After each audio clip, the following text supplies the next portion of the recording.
hit home with them until they actually see what these checkpoints are like. So that's why I like to video it and put it online. And I'm hoping that people will see what I did and do the exact same thing. Because even if just a small percentage of people acted the way that I do when I go through these checkpoints, I think it would back them down.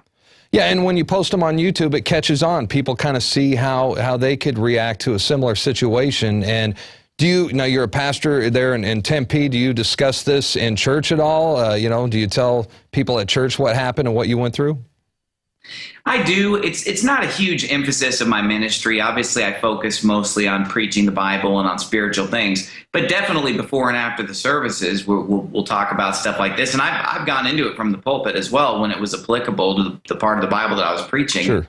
But most of the people at my church are pretty up on these type of things. They're pretty smart people. And so, I enjoy talking to them about it because they understand exactly what I'm talking about. Well, if I still lived in Phoenix, I'd probably definitely be going to your church. So, hey, let me ask you this.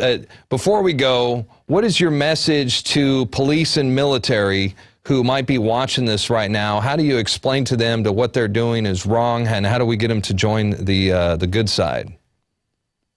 Well, I guess they just need to read a history book would probably be where they need to start, because that's really... When I started waking up to these things back in around 2008 with the Ron Paul campaign and just a lot of things that kind of got my attention, I started doing a lot of reading of history. And I think that the problem is people just don't know history, so they don't realize that these checkpoints are just the beginning. And they're very naive to think that it's just going to stop with what's going on with the TSA at the airport, these checkpoints. They don't realize that this is just the beginning of a program of total enslavement and a totalitarian government. And then I also have a message for Christians who basically look at something like this and say that we shouldn't be fighting this battle. I don't see how you can be a Bible-believing Christian and not understand that the Bible clearly says that there's going to be a one-world government, that there's going to be a mark of the beast in people's right hand and in their forehead. And these checkpoints are just a setting up of that police state that's going to make that possible to control people and make sure that they, bow down and worship the Antichrist and what have you. Well said. And, thank you for joining us. Keep that camera rolling, because I'm sure there will be other incidences. This isn't your first incident. I know you've you've actually got tased. Tell us about the time you got tased, because weren't you on the Alex Jones show before because of another incident? Right. That was back in 2009, and I've gone through there hundreds of times without complying. I haven't got them all on video. Some of them just weren't that interesting, so I didn't upload them.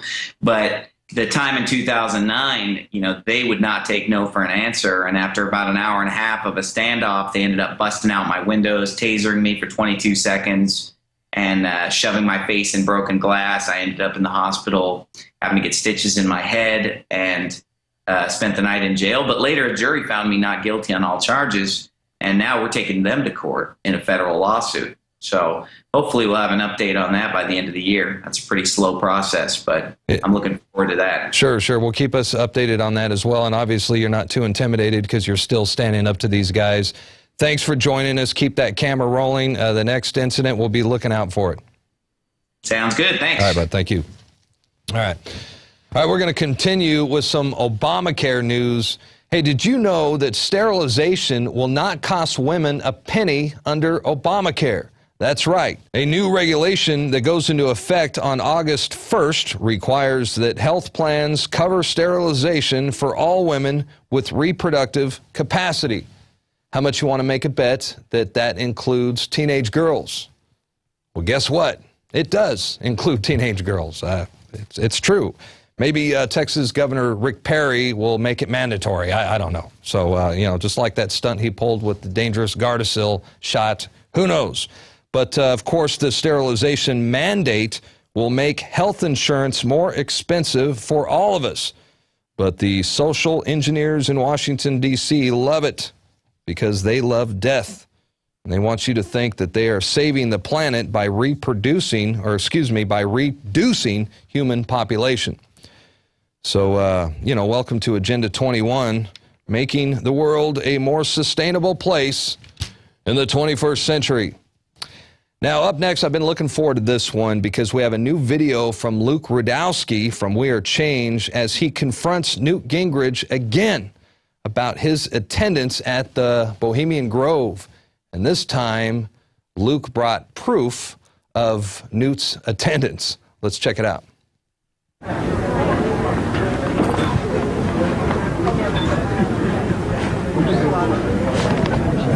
Can I get a quick autograph here? What's this picture of? I actually don't remember. It's you at the Bohemian Grove. Okay. You told me that I'm delusional. You know, it's nice to know that there's some people who have fantasy lives not that have fantasy, nothing to it's touch true. with. There's video Nice inside to the have you here. Bohemian Bye-bye. So you were there. Can we talk to you about it, sir? No questions at all? Comment on Obama's move on immigration. Any questions, any answers on the Bohemian Grove? You never want to talk to me about it. I'm not going to stop asking the question. Who do you think that might be a good person to consider for VP? When are you going to open up on the Bohemian Grove? Bye-bye. You might as well just answer the question. It's going to be a lot easier. People are just going to, it's going to be on YouTube. People are just going to speculate that there's something wrong unless you tell us there's nothing wrong. Come on. Bye-bye. There's his I'm Stepford just wife. trying to be transparent and open. That's all I'm trying to do, Newt. And you're kind of making yourself look kind of guilty. Is that, there's an elephant in the room behind him. What the heck?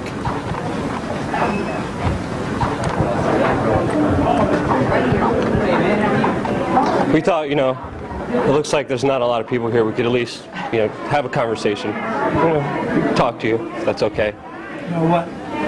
We just want to end all the speculation and theories. We want to end that. But by not answering, you kind of make it look bad. Thank you very much. It's just a question. I understand. I'm not, you know. Thank you. I try. But like, we don't know what's happening at the Bohemian Grove. There's all these theories out there. The only way to get the truth is to go to somebody and to ask them the question. But when they don't answer the question, it's kind of sad.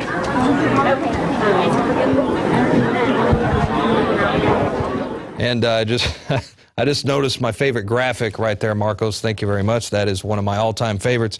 You know, I was watching that, and I was wondering if Newt ever told his Stepford wife, you know, tales, adventures of the Bohemian Grove. I wonder if she found out or if she knows about, you know, because she obviously can't go. It's males only because they like to walk around naked in the woods together and then dress up in black robes and worship the Moloch god. So how creepy is that? Once again, proving that truth is definitely stranger than fiction.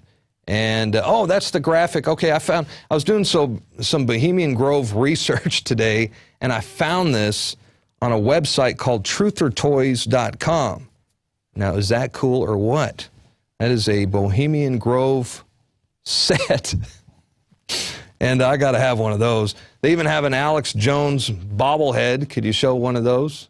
And, okay, this is satire. I've just been told that this is satire. That's too bad because, well, if it was real, we'd all have these by now. So, and, well, how, that is cool.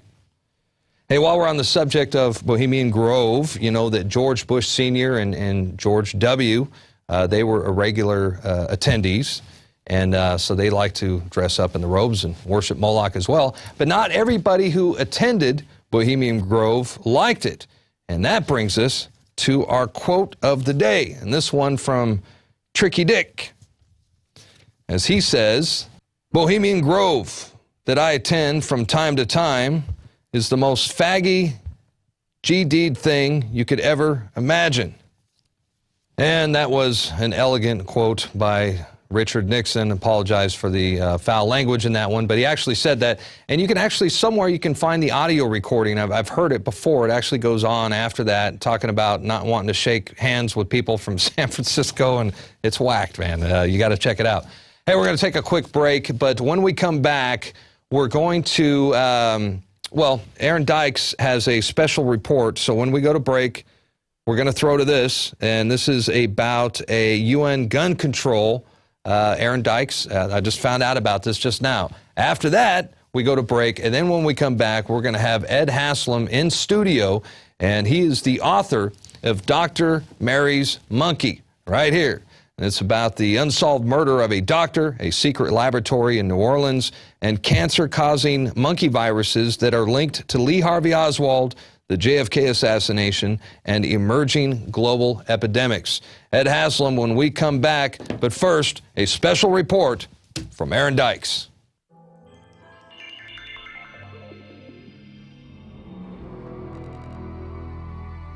The world is overarmed and peace is underfunded. I have dedicated my life to persuading other young people to give up their arms. Aaron Dykes here with a special warning. The gun grabbers of this country and at the United Nations are moving right now to try to do an end run around our Second Amendment. Through the United Nations Arms Trade Treaty, they're attempting to set up international regulations for the trade of small arms and conventional weapons. It is ambitious but achievable, so says Secretary General Ban Ki-moon. I sincerely hope that the member states will agree to a legally binding treaty regulating this arms trade. This is a sneak attack on the Second Amendment, just as Obama told the Brady administration he would unleash. This is an attempt to use international regulations to put more bureaucratic red tape and other controls over the United States. Larry Bell warns in his Forbes column that it could enact tougher licensing requirements, create bureaucratic red tape for firearms ownership, could lead to confiscation and the destruction of, quote, unauthorized civilian firearms, could lead to the return of the ban of the trade, sale, and ownership of semi-automatic weapons, and further could give power to the International Gun Registry, which has already been partially set up through the United Nations. Worst, it undermines our overall national sovereignty, ceding even more power to the United Nations, of which we've already given much away, too much. Now, if it is signed, it would have to be ratified by the U.S. Senate. 2/3 of the Senate, and that's a major obstacle, particularly considering that any legislation to control firearms is explicitly unconstitutional. After all, we Americans do have the right to keep and bear arms. It's important to note that a year ago, Senator Jerry Moran of Kansas and 57 other senators signed a letter sent it to Obama telling him not to pursue any United Nations treaty that would affect our civilian ownership of firearms. And earlier this year, more than 120 members of the House issued a similar letter to Obama warning him not to violate our essential Second Amendment rights. But it's the fact that this United Nations treaty will use ambiguous language and easily interpretable language that makes it so dangerous. Number one, the Senate may not recognize the implications it has on domestic firearms ownership because it's worded in international language. And secondly, this treaty may be able to be ramped up over time like so many other international agreements. Just like all other aspects of our sovereignty, international globalists conspiring to change our way of life and create a new system they control have always recognized that a direct frontal assault on the United States Constitution is likely to fail because Americans have been on guard and because at least some in this country remain educated about our founding and about our important way of life. That is the very reason why they've set up the global government systems to do an end run around sovereignty. So many agreements, GATT, the WTO, NAFTA, the SPP, and other international agreements, either bilaterally or multilaterally, binding other countries together, work gradually. They work outside of the constitutional restrictions, but draw in the net around our country and around other free peoples. In reality, it's a double standard, hypocritically allowing the national security shadow operations to continue, spread conflict around the world in the name of achieving global governments and what they have always claimed that the United Nations would be, complete and general disarmament. The United Nations has always been incompatible with the United States, its Constitution, and its way of life. It was set up to strangle sovereignty and merge nations into the one world government, where, among other things, the right to bear arms is not recognized. The United Nations has always been for complete and general disarmament, not only of nations, but of its peoples. the atomic age was born. By 1957, the International Atomic Energy Agency had been formed, and the premise of disarmament was sold to the public on the premise that atomic weapons had become far too dangerous and that it was time to embrace, quote, one world or none. All men of good